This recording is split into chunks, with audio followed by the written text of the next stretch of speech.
años. Ahora pasamos a una entrevista de Nicolás Márquez sobre la tradición, la familia y la propiedad. Revolución y Contrarrevolución es la obra maestra, es el libro principal y es, como dije, el esquema de todo su pensamiento, de toda su acción. ¿Quién lo quiere conocer? El libro para leer es este, Revolución y Contrarrevolución. Cuando yo entré... Contarle a la gente, yo lo leí cuando tenía 20 años. La primera mitad del libro cuenta cómo opera la revolución, cómo actúa, y la segunda mitad del libro es cómo debe ser la naturaleza de la reacción, como titula alguno de los capítulos que me acuerdo. O sea, la primera parte es la revolución y la segunda parte la contrarrevolución. O sea, no es solamente una descripción de un estado de descomposición, sino también la solución, o cómo se debe enfrentar esa agresión de la que estaba publicado en el año 59. 59. Tengo entendido que en la década del 70, una de las versiones de este libro, que tuvo no sé cuántas ediciones en no sé cuántos idiomas, ya advertía que en el siglo XXI la revolución iba a ser cultural. Cuando en esa época, en plena Guerra Fría, a nadie se le ocurría pensar tal cosa. Y así muchos libros de él son notablemente visionarios.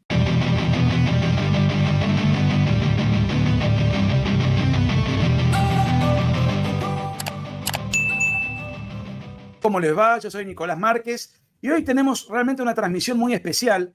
Muchos que nos siguen recordarán, somos casi 300.000 en este canal, del cual el 30% son argentinos y el 70% restante desparramados por todo el mundo, preferentemente América Latina, pero también hay en Europa y Estados Unidos. Recordarán que hace un año y fracción yo conté que es el Opus Dei, que es una institución que a mí me dio mucho, desde muchos puntos de vista, porque fui cooperador y alguien activo que frecuentaba la residencia de mi ciudad, de esa institución fundada por Escrivá de Balaguer. Pero también dije en aquel famoso video que en realidad que la persona que me inspiró y me despertó en el mundo de las ideas contrarrevolucionarias y en el mundo del catolicismo, de hecho yo no era bautizado hasta no conocerlo a él a través de sus escritos, porque no lo conocí en persona, fue Plinio Correa de Oliveira, fundador de Tradición, Familia y Propiedad, oriundo de Brasil, una institución, miren, a ver si puedo tomarlo con la cámara, para que se den una idea. Acá tengo una pila de libros, que son algunos de los que recogí, de todos los libros que he leído de Tradición, Familia y Propiedad, popularmente conocido como TFP, bueno, fundado en el pensamiento del doctor Plinio, luego quedaron muchos discípulos, grandes intelectuales que influyen en el mundo, en el pensamiento podríamos decir, de la derecha católica. Se lo vamos a preguntar ahora a la persona que amablemente, desde Italia, desde Milán, hoy estábamos hablando fuera de cámara, yo conozco la sede de Tradición, Familia y Propiedad de Roma, hay 3 sedes en Italia, y es un gran pensador intelectual, profesor, conferencista, y ha escrito uno de los mejores libros que yo he leído en los últimos años, Teología de la Liberación, un salvavidas de plomo para los pobres. Estamos hablando de Julio Loredo de Iscue, uno de los pensadores católicos contemporáneos más leídos, más escuchados y más consultados en este momento. Es miembro, creo que dirige Tradición, Familia y Propiedad, no sé si en Italia o en Milán puntualmente, y hoy vamos a hablar acerca de qué es Tradición, Familia y Propiedad, cuál es su rol en el mundo contemporáneo, cómo nace, cuál es su historia, cuál es su carisma, cuál fue el pensamiento del doctor Plinio Correa de Oliveira, que recomiendo leer vivamente. En fin, no más preámbulos, porque este programa no lo quise hacer yo solo, como sí hice hace un año el del Opus Dei, porque prefiero que haya alguien que sea miembro y que conozca mucho más en profundidad a esta institución. Quiero aclarar desde el vamos que no soy parcial, soy admirador del doctor Plinio y de la obra de la TFP. O sea que yo no soy imparcial, sino que soy un simpatizante sin ser un integrante. Alguien que ha sido influido, y mucho creo.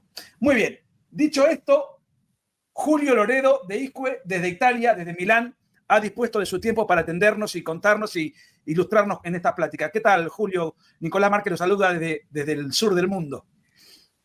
Muy bien, muchas gracias y muchísimas gracias de haberme invitado. Para mí es realmente una honra participar en este canal. Digamos que su fama lo ha precedido. Yo lo conocía muy bien de fama. Ahora lo estoy conociendo por video, a espera de un día poder conocerlo de persona. Pero sabía mucho de usted, de su canal, de su apostolado, de su trabajo intelectual, incluso a través de amigos mutuos como Alejandro Escurra, de Buenos Aires, que estaba en Lima por muchos años. Yo soy peruano de nacimiento, entonces, claro, a través de él me contaba mucho. Y por eso para mí es una honra, es una alegría estar aquí con ustedes. No, por favor, yo lo he leído sus libros y me he nutrido muchísimo y ahora que me parecía que era la persona indicada para ilustrarnos sobre tradición, familia y propiedad. Entonces, vamos a lo obvio, a la pregunta obvia que le deben haber hecho infinidad de veces. ¿Qué es tradición, familia y propiedad o, en abreviatura, la TFP? Bueno, para comenzar, yo soy el presidente de la TFP italiana. Hay el director del Ufficio Tradizione Famiglia Proprietà en Roma, que es incluso mayor que yo, más veterano, y hace más tiempo que está en Italia. Y aquí en Italia también tenemos una sede en Palermo, Sicilia. No en Palermo, Buenos Aires, Palermo, Sicilia. Pero Tradición Familia Propiedad, para comenzar, no es una asociación mundial, como el Opus Dei, que es una realidad canónica y por lo tanto tiene una realidad transnacional dependiente directamente de la autoridad eclesiástica central del Vaticano. Existen asociaciones, a veces con el nombre de Tradición, Familia, Propiedad, a veces con otros nombres. En mi país, por ejemplo, desde el inicio se ha llamado siempre Tradición y Acción por un Perú Mayor. Pero es una familia de almas. Es una familia de almas, es una familia de asociaciones, como dije, no siempre con ese nombre, hasta con otros nombres, pero que nos inspiramos al pensamiento, al ejemplo de vida y a la obra de Plinio Correa de Oliveira. Él fundó la primera asociación Tradición, Familia, Propiedad en Brasil en el año 60, julio del 60, pero ahora cuento un poco la historia, como consecuencia de casi 40 años ya de apostolado y de acción pública. Bajo su inspiración se fundaron otras TFPs, a comenzar de la TFP uruguaya, argentina y chilena. A comenzar de la TFP uruguaya, argentina y chilena entre los años 63, 4, 5. Estamos en esa época. Después se difundió naturalmente por América Latina. Tradición y Acción por un Perú Mayor nace en el 70.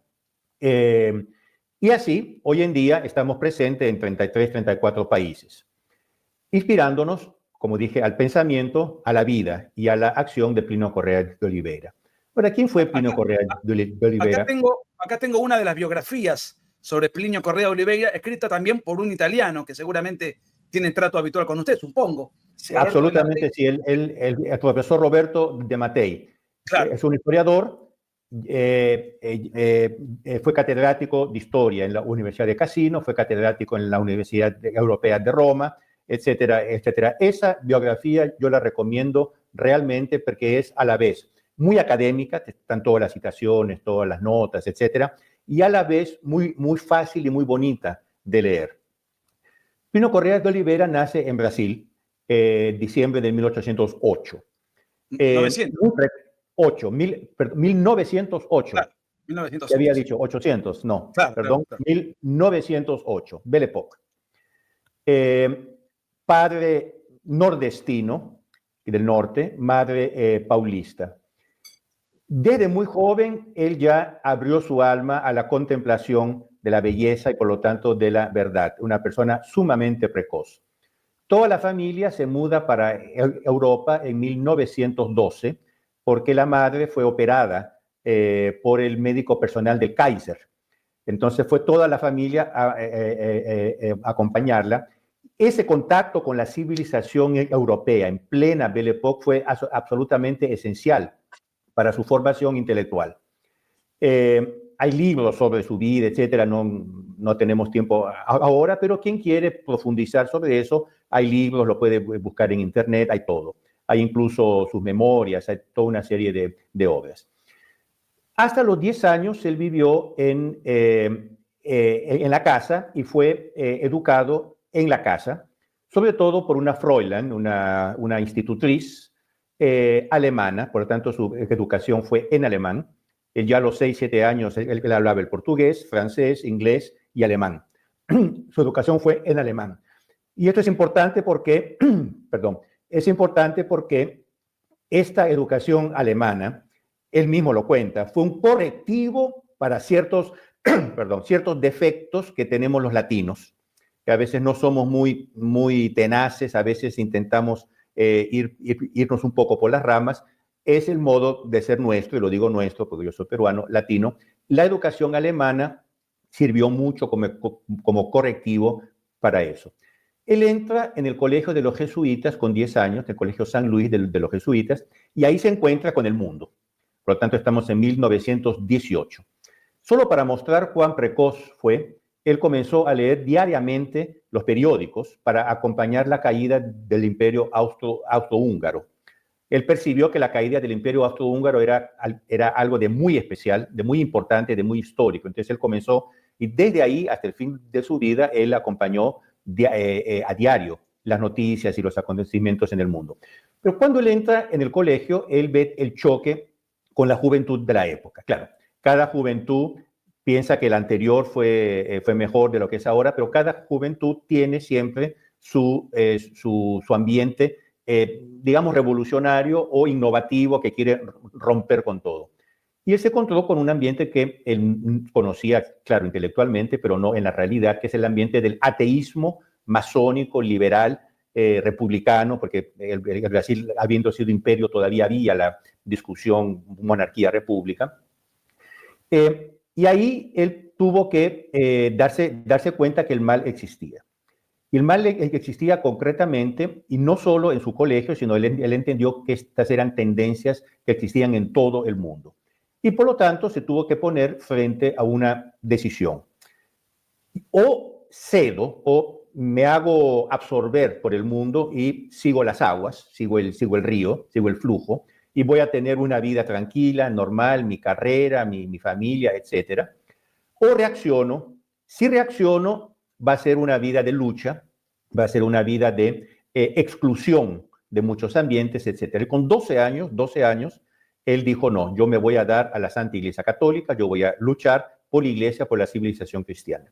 Entonces ya desde esa época él tenía muy claro, sea su orientación espiritual, sea todo el esquema de lo que después sería su obra maestra, Revolución y Contrarrevolución. No le hago exactamente Revolución y Contrarrevolución. ¿Es tu libro más importante, Revolución y Contrarrevolución? Sí, absolutamente sí, es el libro más importante, pero quien lo lee se da inmediatamente cuenta que es un libro muy sintético. Es un libro que casi no es, pero es casi un esquema de un pensamiento mucho más desarrollado y más profundo. Plinio Correa de Oliveira escribió 20 libros, 2.500 entre ensayos y artículos, pero sobre todo dio 20.000 conferencias en la vida, de las cuales tenemos los textos, son casi 1 millón de páginas. Por él tenía un modo de hablar muy lógico. Uno toma una conferencia de él y la transcribe ipsis verbis, y ya prácticamente tiene un artículo o un libro hecho. ¿Su formación académica cuál era? Claro, él entró con 17, 18 años a la Facultad de Derecho, de Jurisprudencia, como dicen en Brasil, de San Francisco, que era la Universidad Estatal de San Pablo, que era la principal, que entre otras cosas era el centro de la masonería. Entre otras cosas, ahí se creaba la clase dirigente brasileña, paulista y después brasileña, porque la política en Brasil en esa época era dominada por el eje San Pablo-Minas Gerais, la llamada política del café con leche, café por San Pablo, leche por Minas Gerais. Entonces era la boca del lobo, pero era la escuela número 1 en absoluto. Y él se graduó como abogado con 21 años. Como abogado, por tanto, su profesión es abogado, su título es de abogado. Después, él enseñó primero en escuelas superiores, después en la Pontificia Universidad Católica, donde era, y lo fue hasta el fin, porque es un cargo vitalicio, catedrático de historia contemporánea. Estos son sus títulos académicos. Ahora, de todo este universo, Revolución y Contrarrevolución es la obra maestra, es el libro principal, y es, como dije, el esquema de todo su pensamiento, de toda su acción. ¿Quién lo quiere conocer? El libro para leer es Revolución y Contrarrevolución. Cuando yo entré... Contarle a la gente, yo lo leí cuando tenía 20 años. La primera mitad del libro cuenta cómo opera la revolución, cómo actúa, y la segunda mitad del libro es cómo debe ser la naturaleza de la reacción, como titula alguno de los capítulos que me acuerdo. O sea, la primera parte es la revolución y la segunda parte la contrarrevolución. O sea, no es solamente una descripción de un estado de descomposición, sino también la solución, o cómo se debe enfrentar esa agresión de la que estaba publicado en el año 59. 59. Tengo entendido que en la década del 70, una de las versiones de este libro, que tuvo no sé cuántas ediciones en no sé cuántos idiomas, ya advertía que en el siglo XXI la revolución iba a ser cultural. Cuando en esa época, en plena Guerra Fría, a nadie se le ocurría pensar tal cosa. Y así muchos libros de él son notablemente visionarios. No, en el 76, una asociación católica contrarrevolucionaria italiana, Alianza Católica, el fundador y entonces director, falleció hace 3 o 4 años, Giovanni Cantoni, fue el que tradujo oficialmente Revolución y Contrarrevolución al italiano. Aquí en Italia ese libro ha tenido como 10 ediciones y en el mundo entero ha tenido más de 80. No sé, porque créame que ni siquiera nosotros sabemos cuántas ediciones ha tenido, porque son tantas. Las últimas son en chino mandarín, que salió un mes atrás, en árabe, que salió 6 meses atrás. Poco antes había salido en Estonia, se dice en Estonia, etcétera. Por lo tanto, ya tiene como 30 lenguas y no sé realmente cuántas ediciones. Aquí en Italia ha tenido como 10, porque es un libro que es usado mucho, no solo por nosotros, sino por muchos, por varios movimientos católicos que usan este libro como fundamento para su formación doctrinal. Recientemente han tenido que reimprimir la 4ª o 5ª edición francesa, porque la juventud de hoy en Francia está teniendo un renovado interés en estos temas, como un poco en todos lados. Estamos viendo, esto sería otro tema para tratar la reacción conservadora que se está viendo un poco por todos lados. Le hago una pregunta, Julio, porque si bien el pensamiento de Plinio y la TFP están inspirados en la doctrina tradicional de la Iglesia, a mí que me gusta mucho la política, una de las cosas que siempre me sedujeron de la TFP es que sus libros tienen una muy fuerte impronta política, no son libros piadosos, religiosos, pueden estar influidos, pero podríamos decir que Tradición, Familia y Propiedad es una organización con una fuerte presencia política en su prédica. Una fuerte presencia temporal, y le explico por qué. Desde el inicio y hasta su muerte, Pino Correa de Oliveira fue muy claro en decir que él fundó y quería inspirar una asociación laica, quiere decir lo que en España se dice seglar, no religiosa. Esto lo repitió 1.000.000 de veces. ¿Por qué? Y esto lo explica en mil escritos y libros, pero hay uno muy interesante que no ha sido publicado en castellano, no creo todavía. Lo publicamos por primera vez en italiano, en el 96. Nota sobre el concepto de cristiandad. En los años 50, él desarrolló mucho este concepto de cristiandad. El artículo fundamental de la revista Catolicismo, que él fundó y fue hasta hoy en nuestro órgano en Brasil, se llama La Cruzada del siglo XX. Él después escribió un ensayo para una revista francesa intelectual para entrar en una discusión que estaba habiendo al más alto nivel intelectual europeo, tal vez Cardenal Ottaviani, gente así, y él intervino con ese texto, y después él comenzó a escribir un texto que nunca terminó, que es La llave de plata. La llave de oro en la iglesia es el poder espiritual, la llave de plata es el poder temporal. Porque él decía esto, la sociedad temporal estratégicamente es casi más importante que la espiritual para que la gente practique la virtud, por muchos motivos. Uno es que cuánto tiempo nosotros usamos a la semana en contacto directo con la iglesia.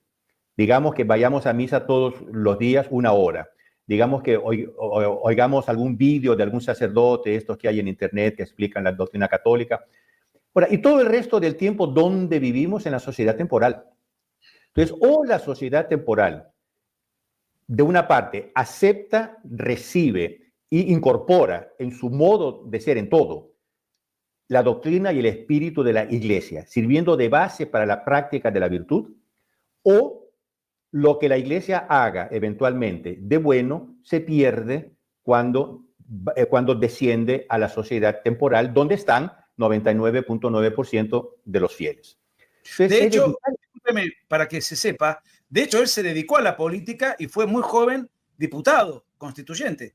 yo estaba O sea, un poco contando la historia. Él tenía vocación política también. Exactamente. O por lo menos en alguna época la tuvo. Entonces, con 20 años, retomo un poquito esto porque aquí se va a entender la cosa. Con 20 años, él entra en las congregaciones marianas. Las congregaciones marianas eran el gran movimiento seglar, laico, católico en el mundo. Uno ve las grandes realidades militantes católicas, años 20, años 30, años 40, venían todas de las congregaciones marianas. Los cristeros, ¿de dónde venían? De las congregaciones marianas, de Padre Bergent, etcétera. Él entró y se convirtió inmediatamente en líder. Él llevó las congregaciones marianas a tener 120,000 miembros en Brasil y asumió la dirección de lo que era una hoja parroquial prácticamente de su parroquia, el Legionario, y lo convirtió en el semanal católico más leído de todo Brasil, con proyección incluso internacional. Aquí fue cuando él por primera vez comenzó a ver que alguna cosa en la iglesia no estaba yendo bien, pero eso se lo cuento después. En el año 30 hubo una revolución populista en el sentido revolucionario, digamos en términos argentinos un poco kirchnerista, que fue la revolución de Getúlio Vargas en el año 30, que acabó con la república aristocrática, la república vieja. San Pablo se rebeló contra Getúlio Vargas, casi revienta una guerra civil. Getúlio Vargas cedió y convocó una asamblea constituyente. Entonces ahí Plinio Correa, por lo tanto estamos en el 32. Plinio Correa de Oliveira allí dijo, es el momento que los católicos entren de lleno en política para hacer que el renacimiento católico que ya se sentía desde los años 20, la encíclica Quas Primas y toda una serie, ahí sería toda una otra historia, pero en los años 20 hubo mucho revivir católico en todo el mundo, especialmente en Brasil a partir de la carta pastoral del cardenal Arcoverde de Río de Janeiro, que llevó a la conversión de un pensador conservador, Jackson de Figueiredo, que fue una bomba. Bueno, eso provocó un reavivar de la fe en Brasil que fue enorme. Bueno, Plinio Correa de Oliveira dijo, es el momento de agarrar, de tomar toda esta reacción y transformarla en una fuerza pública. Entonces él ahí fundó, con el apoyo de los obispos, la Liga Electoral Católica, la LEC, inspirado al ejemplo de la Fédération Nationale Catholique francesa, fundada por el general de Castelnau, Noël de Castelnau. Este general tendría que haber sido hecho mariscal, maréchal de France. No fue hecho porque era católico y la República Francesa, todos lo sabemos, es una república masónica, desde el inicio hasta hoy. Pero en todo caso, él escribió al general de Castelnau, pidió los estatutos y se inspiró en eso para hacer la LEC.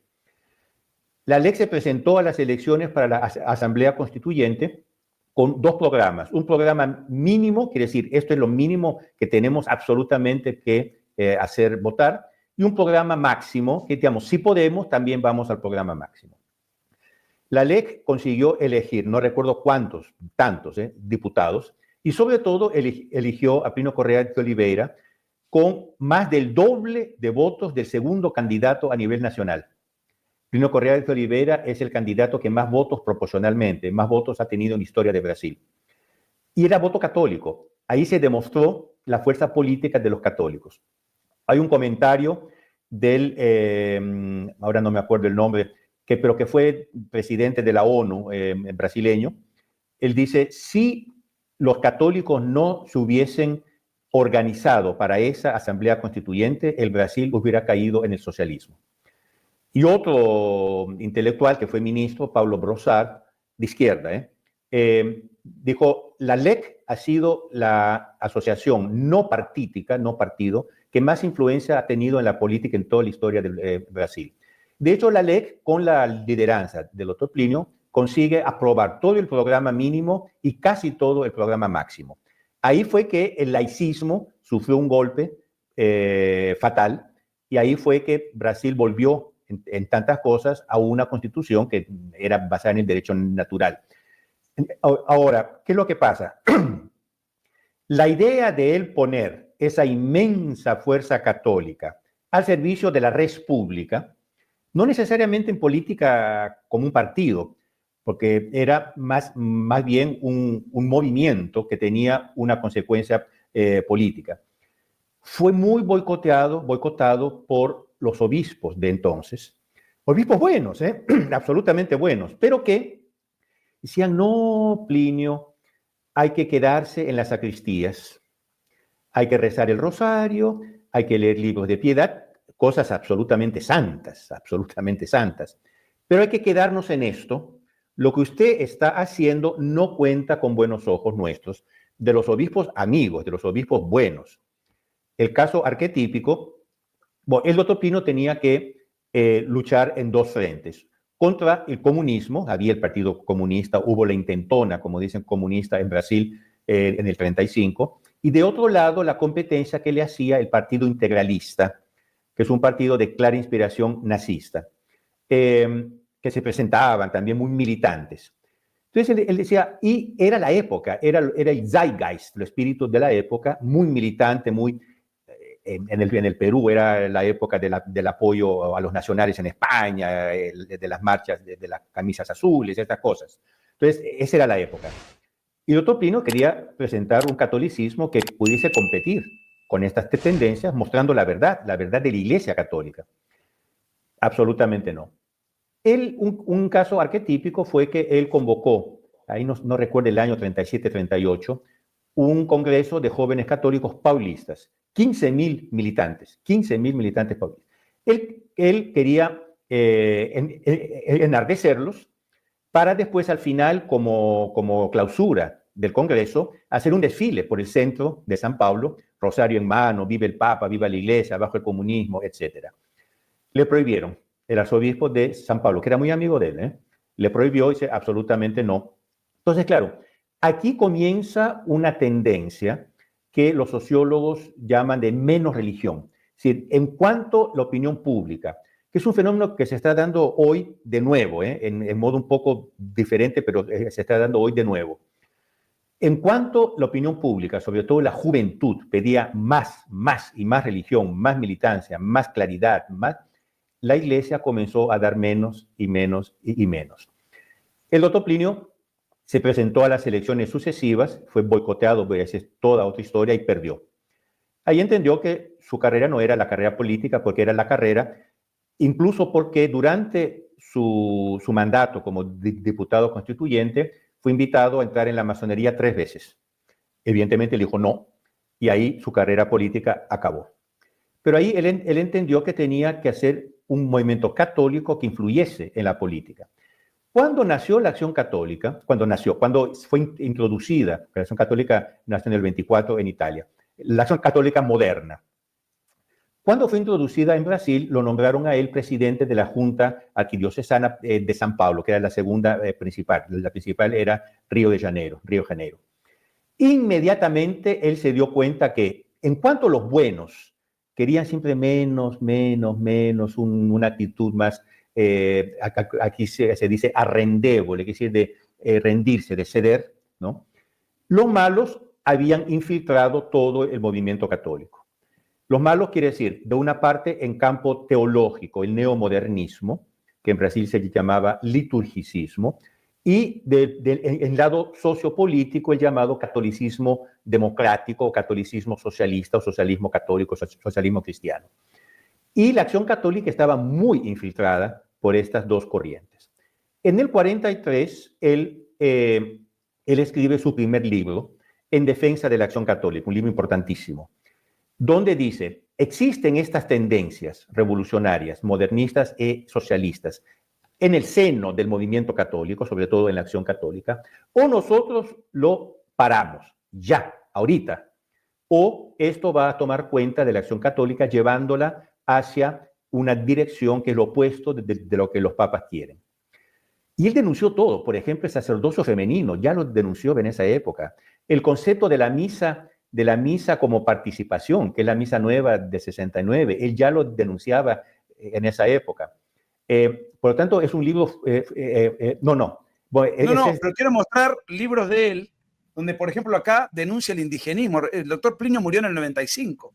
Un tema ese libro es del 77 y ya denunciaba el indigenismo. Eso es la reforma agraria. La reforma agraria. agraria. Si uno repasa los libros de Plinio, las cosas que denunciaba en su tiempo era profético. Hay otro contra el ecologismo. Incluso usted léase los artículos de él en El Legionario, que era la revista que él dirigía, sobre el peligro del Islam. Él dice, ahorita, como se dice, estamos luchando contra el nazismo. Mañana el enemigo va a ser el comunismo. Pasado mañana va a ser el Islam, sin olvidarnos, eso en el 38, sin olvidarnos del peligro amarillo que nacerá en el extremo oriente, la China. Incluso hay un escrito de un teólogo de la liberación brasileño que hace ya varios años, dice, yo era alumno jesuita, seminarista jesuita, cuando Plinio Correa de Oliveira dio un discurso en mi seminario, todo permeado de una idea mesiánica sobre el peligro comunista y después islámico. Él dice, yo no sé si él fue profeta o los acontecimientos caminaron en la dirección que él decía, pero ya en esa época él hablaba del peligro islámico y del peligro chino. Pero bueno, ¿qué es lo que pasó con este libro en defensa de la acción católica? Donde él ya denunciaba toda la revolución en la Iglesia, que por lo tanto no nació con el concilio. Esto es un punto muy importante. Hay una idea buena, en el sentido bien orientada, pero muy simplista, que todo comenzó con el concilio, como si un día antes del concilio era el paraíso, un día después era el infierno. No, si hubo la explosión de los años 60, es que las raíces vienen mucho más de mucho antes. Justamente en mi libro, el de la teología de la liberación, yo hago la historia desde la Revolución Francesa. Un libro, entre comillas, que fue revisado por el doctor Plinio Correa de Oliveira. Pero bueno... sí, pero fue publicado recién ahora, hace pocos años. Es un libro, bueno, ahí podemos contar la historia, que yo lo tenía listo en mi cajón, nunca lo publiqué, lo publicamos, por varios motivos que puedo dar después. Cuando fue elegido el Papa Francisco y comenzó con sus cosas y rehabilitó la teología de la liberación, y dije, no, es el momento de publicar este libro. Entonces, ¿qué pasó? La mitad del episcopado se le puso en contra. La mitad a favor, pero no lo defendió. Entonces, él ahí se dio cuenta que la infiltración, la crisis en la iglesia, estamos hablando del 43, ya estaba completamente por dentro.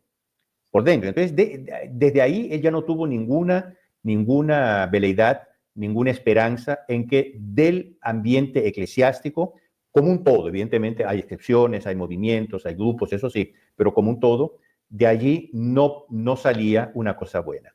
Él fue perseguido, perdió todo, incluso el trabajo, perdió la presidencia de la Acción Católica, perdió la dirección de las congregaciones marianas, perdió la dirección del Legionario.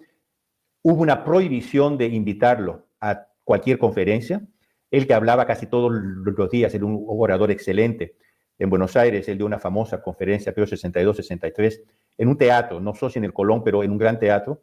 Al final, él puso en pie toda la platea, aplaudiéndolo frenéticamente por el entusiasmo que él le transmitía.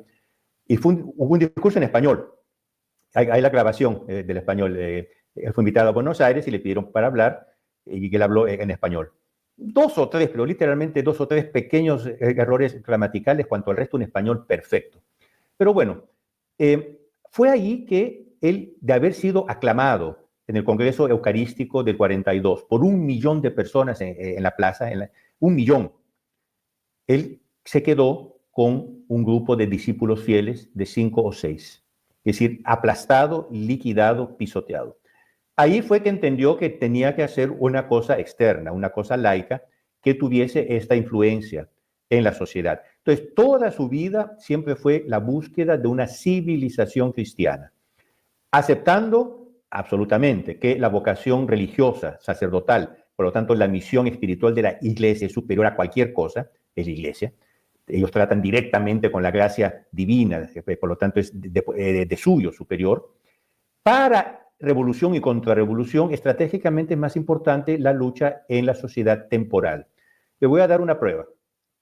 Todas las herejías modernas, todas, catolicismo liberal, modernismo, nouvelle teología, teología de la liberación, etcétera, etcétera, nacen en la sociedad temporal. Y después estos católicos ya aperturistas que quieren abrirse al mundo, dicen hay que adaptar la iglesia a la situación del mundo. Quiere decir, si no hubiera habido una situación del mundo así, no hubiera habido adaptación de la iglesia. Por ejemplo, se habla tanto en los ambientes católicos buenos, tradicionalistas, conservadores, del modernismo. El modernismo, el mal absoluto, la síntesis de todas las herejías, etcétera, es verdad. Pero lean el programa de los modernistas, el programa de Modernisti, anónimo, pero todos saben que fue escrito por Bonaiuti, Ernesto Bonaiuti, padre Ernesto Bonaiuti. ¿Qué es lo que dice? ¿Quiénes somos nosotros los modernistas? Somos simplemente católicos que quieren hablar el lenguaje moderno. Punto. Ese es el modernismo. Si no hubiera habido lenguaje moderno, no hubiera habido modernismo. Por lo tanto, con todo lo importante que es el modernismo a nivel teológico y filosófico, era más importante que no hubiera habido una sociedad temporal revolucionaria. No sé si me explico. Sí. Usted vea, y así con todas las herejías. Entonces, todas las herejías modernas, no hablo de las antiguas, el arrianismo, el pelagianismo, el monofisismo, esas fueron herejías teológicas. Digo, las herejías modernas, todas nacieron en la sociedad. ¿Qué es la teología de la liberación? Definición de padre Gustavo Gutiérrez. Es la inserción en el proceso político revolucionario. Esa es la teología de la liberación. Hay un proceso político revolucionario, es decir, que tiende al socialismo, tiende al marxismo. Yo me insiero, yo me empeño en él. Esa es la teología de la liberación. Por lo tanto, para la Iglesia es de vida o muerte que hayan movimientos que actúen en la sociedad. De aquí estoy hablando también, usted antes mencionó el Opus Dei, claro, tiene una parte clerical, pero tiene la parte laical, seglar, que actúa en la sociedad. Para la Iglesia es de vida o muerte que actúe en la sociedad. Ahora, para eso hay que ser laico, hay que ser seglar. Yo repito seglar porque en España laico quiere decir laicista, por lo tanto liberal. En América Latina laico es el que no es cura. Y de ahí el lado temporal, social, incluso político y militante, ese tono militante que Plinio Correa de Oliveira dio a su obra espiritual. Las TFPs o las asociaciones cohermanas y autónomas realizan cada una en su campo, cada una en su país, cada una en su contexto, una acción contrarrevolucionaria. Por ejemplo... por lo menos en una época era famosa la presencia en las calles. O sea, era una acción... Hasta hoy. Nosotros... Con una visibilidad en el seno de una ciudad, de espacios públicos. Exactamente. ¿Y en qué consistían esas manifestaciones, digamos? La cosa tiene una historia. Tiene una historia porque el primer libro que lanzó la TFP brasileña, que como dije fue la primera TFP con ese nombre, fue el que usted mostró hace poco, Reforma Agraria, Cuestión de Conciencia. Este libro, ¿qué importancia tuvo? Absolutamente capital. Porque si usted lee la historia de las revoluciones en el mundo, todas comenzaron con una ley de reforma agraria. Hay un estudio de un historiador inglés, Hobsbawm, que hace el análisis de las reformas agrarias en todo el mundo. Él muestra que en todo el mundo no se hicieron por motivos económicos, sino por motivos ideológicos y políticos. Entonces, en Brasil se quería introducir el socialismo y el socialismo entraba a través de la reforma agraria. Fue así en mi Perú, fue así en Chile con Allende, etcétera, etcétera. Entonces, todo el mundo contrastaba la reforma agraria, los buenos, no, va a ser antieconómica, va a traer problemas de producción, etcétera. El Topino dijo, sí, es verdad, pero sobre todo porque es contraria a la doctrina católica.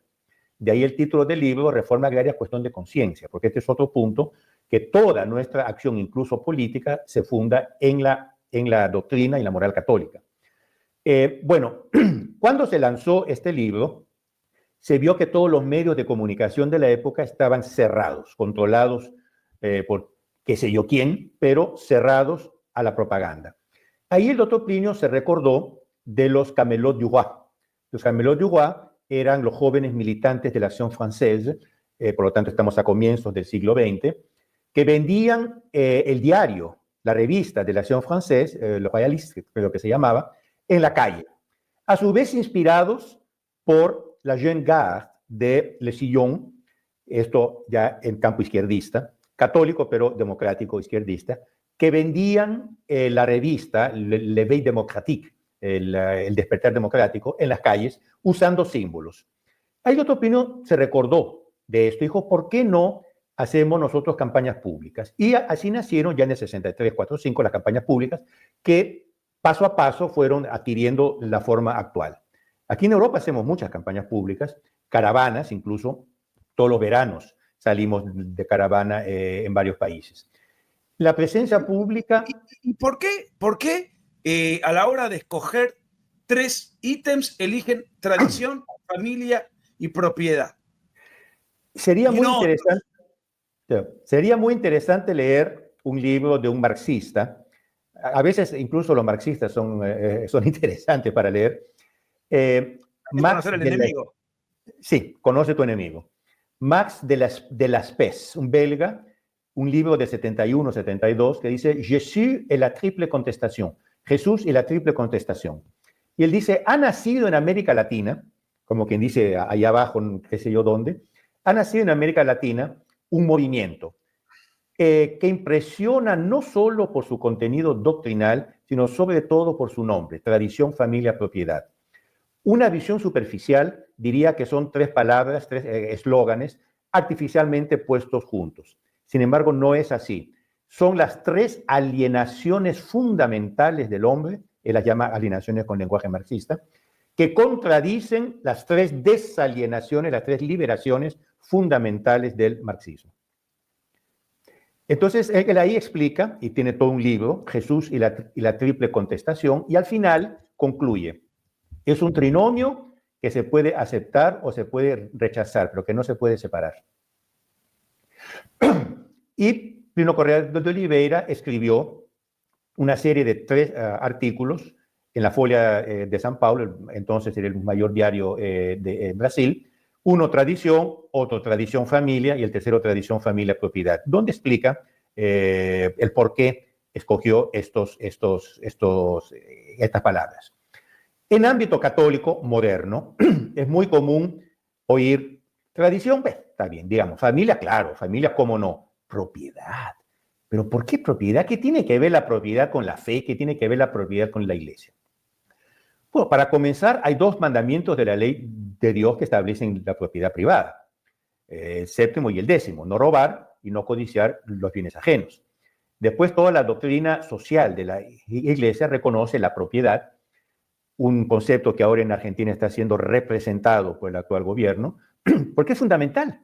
Es fundamental no solo como derecho divino y derecho natural, pero es fundamental para la libertad de la persona. Una persona sin propiedad no es libre. Es esclava del Estado. Entonces, bueno, eso fue por eso que él, como el doctor Plinio, como síntesis de nuestro pensamiento, de su pensamiento, que es nuestro pensamiento, él escogió tradición, familia, propiedad. Ahora, sí, la TPP siempre estuvo a favor de la libre empresa. Sí, porque dicen, que decir, todos los derechos, todos los derechos tienen una función social. Ahora, no es que derecho y secundariamente tienen una función social. La función social hace parte del derecho porque los derechos implican deberes. Y eso es así con todos los derechos, todos. Por ejemplo, el derecho más fundamental, que es el derecho a la vida, tiene una función social. Si un país entra en guerra, el gobierno tiene derecho a convocar a la juventud para luchar en esa guerra en defensa del país. Es la función social del derecho a la vida. Yo doy mi vida por mi país, cuando la guerra, claro, es justa. Entonces, todos los derechos tienen función social. La propiedad tiene una función social porque fundamentalmente, lo que se dice de nivel primario, hay lo que se llama la destinación universal de los bienes. Los bienes fueron creados para todos. Ahora, para que los bienes creados para todos fructifiquen y sean para el bien de todos, alguien tiene que apropiarse de parte de ellos y hacerlo producir. Es como, es decir, Por lo tanto, ahí es el derecho natural secundario, que es la efectivización de ese derecho. Por ejemplo, inútil decir, Argentina tiene no sé cuántos millones de hectáreas de campo, que es para todos. Inútil, tiene que haber el hacendado que tiene su estancia, que produce carne, o produce leche, o produce lo que sea, y produce porque es de él. Ahora, ahí la libertad que el hombre tiene para tener propiedad privada, si no, no sería libre, se aplica también a todo lo que le sigue a la propiedad privada, que es la parte productiva de la propiedad privada, la parte productiva, que debe ser también libre, teniendo en cuenta, en todo caso, que la propiedad y se paró por un instante, tienen una función social. Entonces, nosotros siempre hemos sido a favor de la propiedad privada y de la libre iniciativa. Ahora, en el 2025, ¿no? Donde, bueno, la propiedad privada más o menos es algo aceptado incluso por sectores progresistas. Habiendo caído el muro de Berlín, habiendo caído la Unión Soviética, China inclusive habiendo aceptado formas de economía de mercado, ¿contra qué pelea la TFP? ¿Cuál es el enemigo contemporáneo? Porque sigue siendo el comunismo en cuanto tal, y en ese caso, ¿bajo qué formato se presenta? Yo le hago una pregunta que ya introduce la respuesta. ¿Cuándo fue lanzada la idea de la revolución sexual? Y yo tengo entendido que por lo menos explota en los 60s. Explota en los 60. O sea, por ahí la escuela de Frankfurt. Exactamente. No, yo le hice la pregunta. Fueron los primeros ideólogos, pero explota. Exactamente. La idea de usar la revolución sexual para la destructuración interna del hombre, como la llamaba Wilhelm Reich, es del año 36. Ahora, claro. ¿Qué es lo que pasa? La revolución es un proceso. Ese ya en el primer capítulo de Revolución, de Contrarrevolución, la revolución es un proceso, no es un hecho aislado, no es un evento, es un proceso. Un proceso que se guía por dos principios: la libertad cada vez más absoluta, sin frenos, y la igualdad cada vez más completa, cada vez más aplastada hacia el igualitarismo.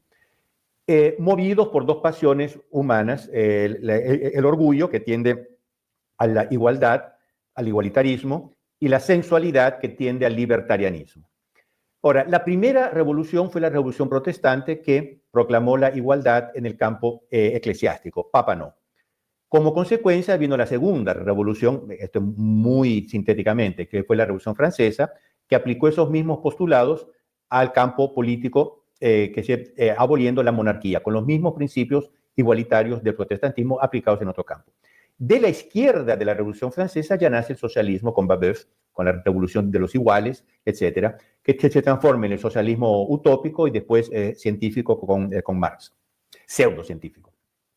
Ahí es una tercera revolución contra la igualdad, contra las desigualdades, la última desigualdad que había, que era la desigualdad en la propiedad privada y por lo tanto en las clases sociales.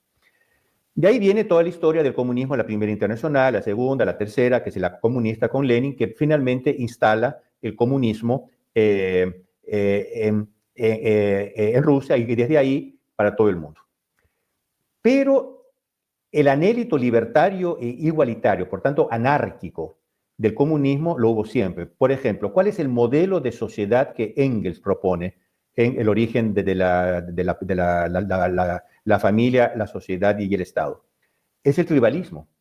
Engels dice, nosotros caminamos hacia el tribalismo. Si no va a haber comunismo hasta que no volvamos a la sociedad tribal.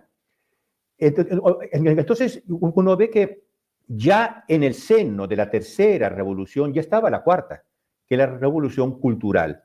Esta cuarta revolución, esta revolución cultural, como usted dijo, ya la comenzaron a pensar el día después de la revolución bolchevica, porque los marxistas más inteligentes vieron que esa revolución era imposible de aplicarse en Occidente.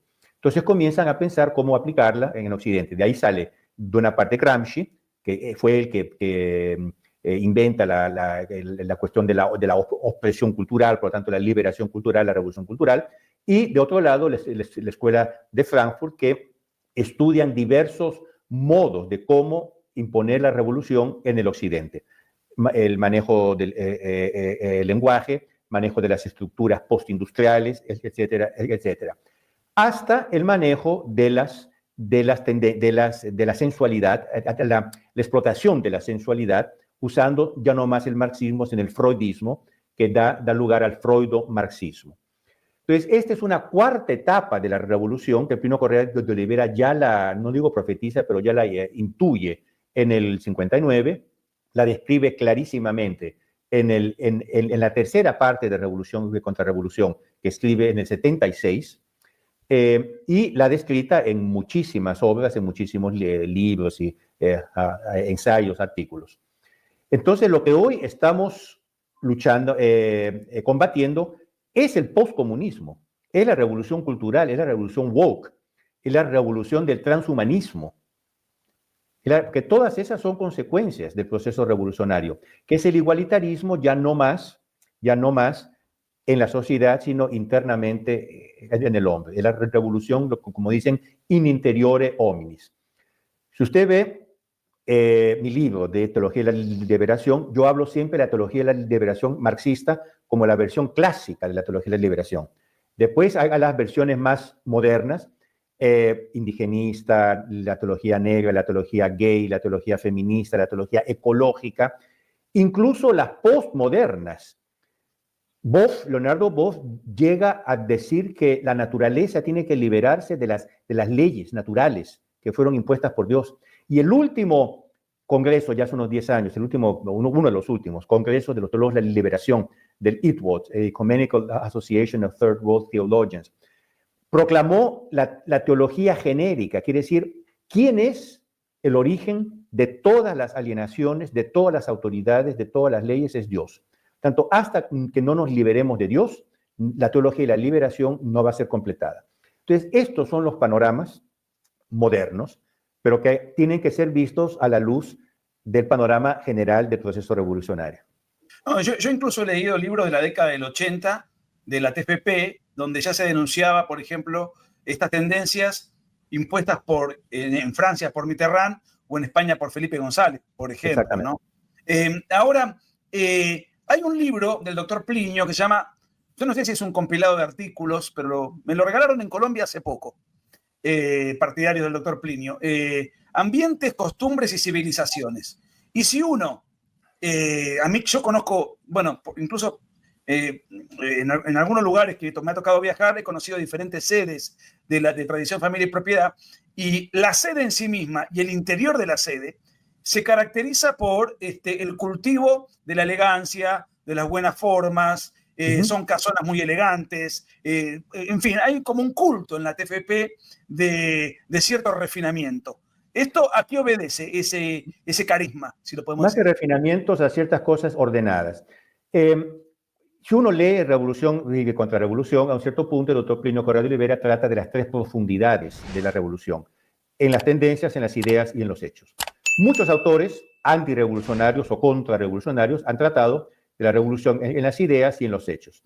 Muy pocos, nadie, ha tratado de este nivel previo y más profundo, que es la revolución en las tendencias. Quiere decir, son las modas, los modos de ser, que plasman una mentalidad. ¿Por qué? Por ejemplo, si uno va a una iglesia y oye gregoriano, ese gregoriano es la expresión musical de un cierto estado de espíritu, contemplativo, tranquilo, sereno, elevado, que a su vez provoca ese estado de espíritu ayudándolo a rezar. Si uno hace un desfile militar, y Argentina los tiene muy bonitos, yo vi uno una vez en la Avenida de Mayo, muy bonito, usted no puede tocar gregoriano, tiene que tocar marcha militar. ¿Por qué? Porque la marcha militar exprime el espíritu militar.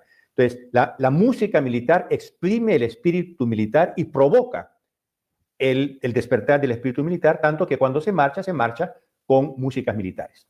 Entonces, hay una relación muy íntima, en este caso, entre sonidos y estado de espíritu. Los sonidos son producidos por un cierto estado de espíritu, pero a su vez causan o provocan un cierto estado de espíritu. Y eso es lo mismo con colores, con formas, con aromas, etc. Entonces, el hombre conoce por los sentidos. Nihil est in intellectus quod prius non fuerit ascensus, dice Santo Tomás. Nada está en nuestro intelecto que no haya pasado primero por los sentidos. Yo puedo enseñar o proponer a una persona ideas e intentar convencerla. Yo puedo rodearlo de ciertos ambientes, ahí usted está hablando de ambientes, que le hagan propender hacia una cierta idea y ahí le doy la idea. Es, por ejemplo, como hacía San Francisco Solano con los indios en el Perú. Les tocaba el violín, los calmaba y después hacía la homilía, la predicación. Entonces, esta dimensión tendencial de la revolución para el mal y de la contrarrevolución para el bien es una contribución de Plinio Corrêa de Oliveira al pensamiento contrarrevolucionario moderno. Y eso usted lo puede decir en un ambiente académico europeo porque lo aceptan, porque es la verdad. Entonces, evidentemente, en los ambientes de la TFP tienen que ser ambientes contrarrevolucionarios. Las iglesias modernas, ¿por qué son tan frías? Porque no tienen un ambiente católico.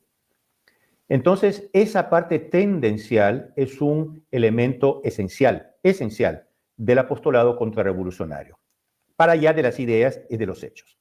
Ahora, hoy en día es cada vez más importante porque hubo un estudio muy interesante de la Pontificia Comisión de Cultura, creo, del Vaticano, en 2004-2005, la Via Pulcritudinis. Este documento dice, la juventud de hoy cada vez lee menos, cada vez piensa menos en términos silogísticos. Cada vez más se hace necesario el apostolado de la belleza. ¿Por qué que la misa antigua llama tanto la atención de los jóvenes? Por sus formas, por su belleza, por sus sonidos, por su ambiente. ¿Cuántos de ellos conocen el trasfondo teológico que hay por detrás de la misa llamada de San Pío V? A diferencia de la nueva misa llamado Novus Ordo, pocos conocen esas sutilezas, bueno, no son después tan sutiles, esas diferencias teológicas. Se guían más por el ambiente, por los sonidos, por la música, etc. Por tanto, sobre todo hoy con la actual juventud, que es cada vez menos intelectualizada en campo silogístico, se hace cada vez más necesario un apostolado tendencial. Ahora, el doctor Plinio, desde los años 50, escribía una columna en la revista Catolicismo, que era el análisis de las nuevas tendencias, justo en el campo de la moda, del arte, etcétera, que él llamaba genéricamente ambientes, costumbres y civilizaciones. Entonces, recientemente ha sido republicado la compilación de esos artículos, que son los artículos en que él ya trata en los años 50 del hipismo, trata de las tendencias de hoy. Ahora, hay un tema que es muy importante, no sé cómo lo analiza usted hoy. Hay, evidentemente, en gran parte de Occidente, en América Latina, pero también en Europa, obviamente, una creciente reacción de fuerzas muy nuevas de la derecha. Y no todos los votantes o dirigentes que yo sepa necesariamente son católicos. Entonces, ¿cómo ve usted?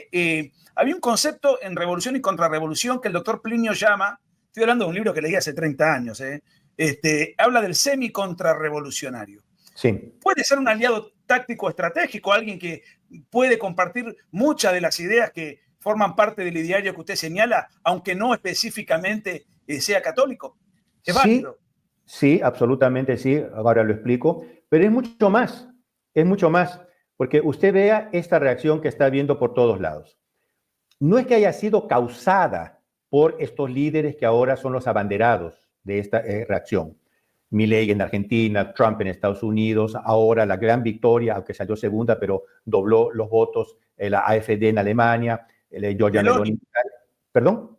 Meloni, Abascal. Giorgia Meloni en Italia. Ellos no provocaron esta reacción. Ellos están recogiendo los frutos de la reacción. Es una reacción, el clásico ejemplo de la rana, ¿no? que después me han dicho que no es verdad. Si uno mete una rana en agua hirviendo, salta porque se quema. Si la mete en agua fría y calienta de a pocos, el agua se muere porque no sabe cuándo saltar. Alguien me dijo que no es así, pero usemos el ejemplo clásico. Cada vez más gente se está dando cuenta que el agua está hirviendo y que tiene que saltar afuera, que tiene que escapar. Esto es un fenómeno que nosotros lo hemos tratado ya. Hay artículos míos basados en cosas del doctor Plinio de 20 años atrás. Por lo tanto, no es nuevo. En campo político se manifestó con la elección de Margaret Thatcher en el 79, seguida inmediatamente por la elección de Reagan en el 80. Pero, por ejemplo, ya desde el 49 en Estados Unidos se habla de Conservative Revival. En el 49 fue publicado el libro Burke's Politics, en el 53 The Conservative Mind.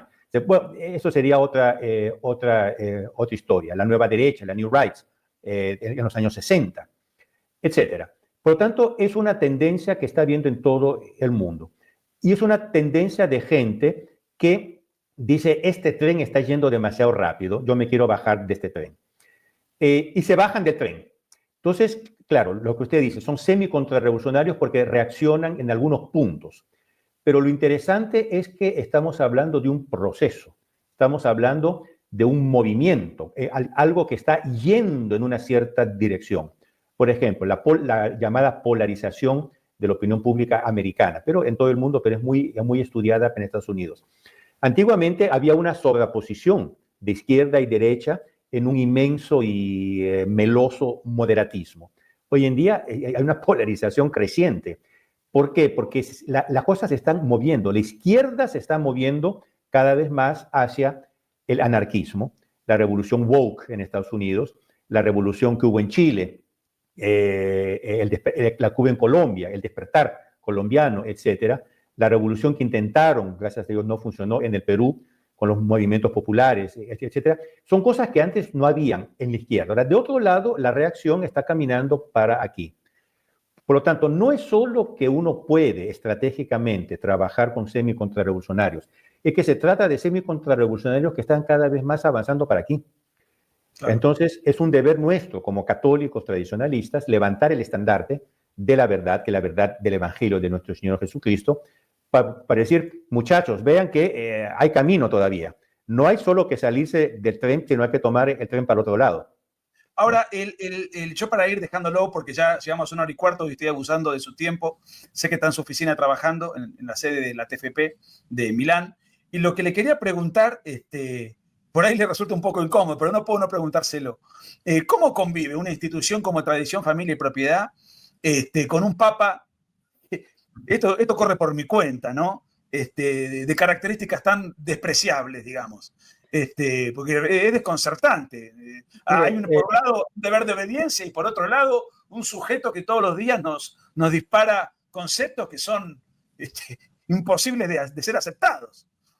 Ahora, Jorge Mario Bergoglio es el Papa, credo, corríjame alguien si me engaño, número 267 de la Iglesia. Es decir, antes de él hubo 266 papas. Y no va a ser un papa o dos que va a destruir la Iglesia. Hay que verlo desde una perspectiva mucho más histórica y mucho más elevada. Histórica en el sentido que la Iglesia tiene 2000 años y ya ha pasado por todos. Ha pasado por la invasión de Atila, ha pasado por la persecución de Nerón, la persecución de Diocleciano, ha pasado por la persecución de Napoleón, ha pasado por la invasión hitleriana que ha tomado Roma, pero ha pasado por todo. Y aquí está, en pie, tranquila, como dice el lema de la Orden Cartuja, stat crux dum volvitur orbis. La cruz resta firme en cuanto el mundo gira alrededor. La Iglesia ya pasó por todo y va a pasar por mucho más, por lo tanto no va a ser este o aquel papa en concreto que la va a sacar de sus bisagras. Después, justamente este hecho de tener 2000 años hace que la Iglesia tenga una cosa que se llama la tradición, que es el verdadero criterio de verdad. Quod semper, quod ubique, quod ab omnibus. Lo que siempre, en todos lados y por todos fue creído, eso es verdad. Es el consenso de los doctores, etcétera, etcétera. Tanto que cuando un papa proclama un dogma, la mitad del documento de la encíclica que proclama el dogma es histórico, porque da la historia de esa verdad, para mostrar que siempre fue creída por la Iglesia. Por lo tanto, delante de un papa, no cualquiera, que diga una cosa, yo con toda tranquilidad digo, vamos a ver esta cosa, ¿coincide con el magisterio o no coincide con el magisterio? Si coincide, está bien. Si no consigue, perdone, no coincide con el magisterio y la doctrina católica lo dice clarísimamente. San Roberto Bellarmino tiene todo un tratado sobre el Papa en el que demuestra eso. No hay obligación moral de obedecer. Reconociéndole el cargo, reconociéndole el título, que es otra cosa, no hay obligación moral de obedecer. Y esto es lo que se llama en teología o en el mundo católico la resistencia, que fue usada por primera vez por San Pablo contra San Pedro en el Concilio de Jerusalén. San Pedro era del partido judaizante, liderado por Santiago el Menor, el partido equivocado. San Pablo era del partido correcto, del partido bueno, que decía la iglesia es para todos, no solo para los judíos. Estoy simplificando muchísimo. Pero a un cierto punto San Pablo dice, yo le resistí en la cara a Kefas, a Pedro. Entonces, San Pedro no se sintió desrespetado, no vio en ese gesto una revolución. San Pablo no lo hizo por espíritu revolucionario ni de contestación, lo hizo en espíritu de resistencia. De ahí en adelante, este concepto de resistencia se ha integrado en la doctrina católica como la actitud moralmente legítima que un fiel debe seguir frente a un pastor demoledor. Finalmente, Julio, los que quieran interiorizarse sobre la TFP, sus libros, sus ideas, ¿cuáles son los sitios de internet donde se pueden bajar libros, donde se pueden adquirir? O el sitio que usted considera más completo, porque como hay varios, esto obviamente va dirigido a un público hispanohablante. Por eso... Bueno, cada TFP tiene, no digo su sitio, sino tiene varios. La TFP italiana tiene el suyo, pero tiene varios. Hay un sitio que es multilingüístico, multilingüe, que se llama www.pliniocorreadeoliveira.info. Todo en minúsculo y junto. pliniocorreadeoliveira.info. Lo que les va a salir es la homepage en portugués, porque es un sitio primariamente portugués, que es la lengua original de Otto Plinio, y de ahí van a ver las banderitas para las varias lenguas, basta clicar, que ahí están todos los enlaces para las varias lenguas. Perfecto. Y usted tiene un programa en YouTube que tiene dos, uno en lengua itálica y otro en español. ¿Cuál es su sitio de YouTube en español para quienes lo quieran, para quienes se quieran suscribir? Sí, esto es un canal que fue lanzado hace un año, que son comentarios breves, son 12, 15 minutos máximo, sobre lo que está pasando en la iglesia. Se llama en italiano Visto da Roma, en español Visto desde Roma. Son videos que yo hago cada semana, los publico con comentarios y documentación a veces interna, ¿no? Porque uno estando en Roma, nuestros representantes tienen incluso informaciones privilegiadas. Entonces son comentarios de lo que está pasando en la iglesia, visto desde Roma. Y finalmente, el símbolo emblemático de tradición, familia y propiedad es el famoso león rampante. El famoso león rampante. Los miembros de la TFP, acá usted lo tiene en la solapa de su saco, llevan un leoncito idéntico al de los estandartes. ¿Qué significa? ¿Por qué un león rampante? Bueno, el león siempre fue el símbolo de la altanería, de la ufanía y de la combatividad. El mal vence cuando el bien no hace nada. El bien vence mostrándose. Lo que ha habido en la iglesia es una creciente dejadez por parte de los buenos. Hoy, por ejemplo, hablar de militancia en los ambientes católicos es casi una mala palabra. Se pasó de la militancia a ser testigo, a la testimonianza, no sé, al testimonio. Del testimonio se pasó a la presencia, como dicen, no, hay que tener presencia nomás.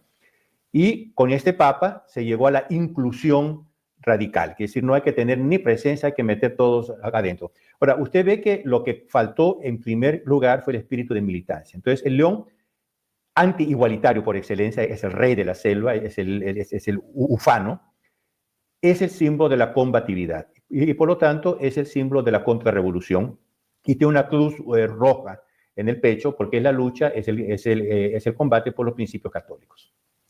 Bueno, de paso terminamos recomendando su libro, que está en muchos lugares de América Latina, por lo menos yo lo he visto en varios, de Julio Loredo de Iscue, Teología de la Liberación, un salvavidas de plomo para los pobres. Es un libro extraordinario y además es un libro corto, tiene 320 páginas, así que es algo... por lo menos la versión que tengo yo, ilustra muchísimo. Y la verdad que ha sido un gran placer hablar con usted, mostrarle a todo el mundo de qué se trata el pensamiento del doctor Plinio, el pensamiento de tradición, familia y propiedad. Y además, bueno, nos ha dado una cátedra de historia y de procesos y de sucesos políticos del siglo XX y del mundo contemporáneo que sin duda dejan a uno pensando y reflexionando. Así que muchísimas gracias por su tiempo. Espero que en algún momento, si usted viene por América Latina o me toca en suerte estar en el viejo continente, podamos conocernos en persona. Absolutamente sí. Gracias por la invitación y bueno, a ver cuándo nos vemos. Y yo cierro agradeciéndole de nuevo esta posibilidad de dirigirnos a su público. Un abrazo inmenso. Gracias, Julio. Un abrazo a usted. Un abrazo a usted. Si te gustan mis videos, si te gustan... Bueno, hasta acá entonces con este video que hizo Nicolás Márquez, que subió a su canal hace ya unas semanas, hablando de tradición, familia y propiedad. Bastante bueno, bastante interesante, bastante completo. Es algo que por ahí, en lo que respecta a mí, por ahí me falta más escuchar de estos temas con respecto al conservadurismo, que me interesan bastante, incluso algunos más que lo que es el libertarismo. Y hablando de eso, el libertarismo y conservadurismo, próximo capítulo seguramente vamos a ver videos de qué es el liberalismo y otro video de qué es el conservadurismo. Así que eso se viene para el programa 181. Pero por ahora cerramos con este programa número 180 de Batalla Cultural de esta tercera temporada. Abrazo grande para todos, cuídense y nos vemos en la próxima.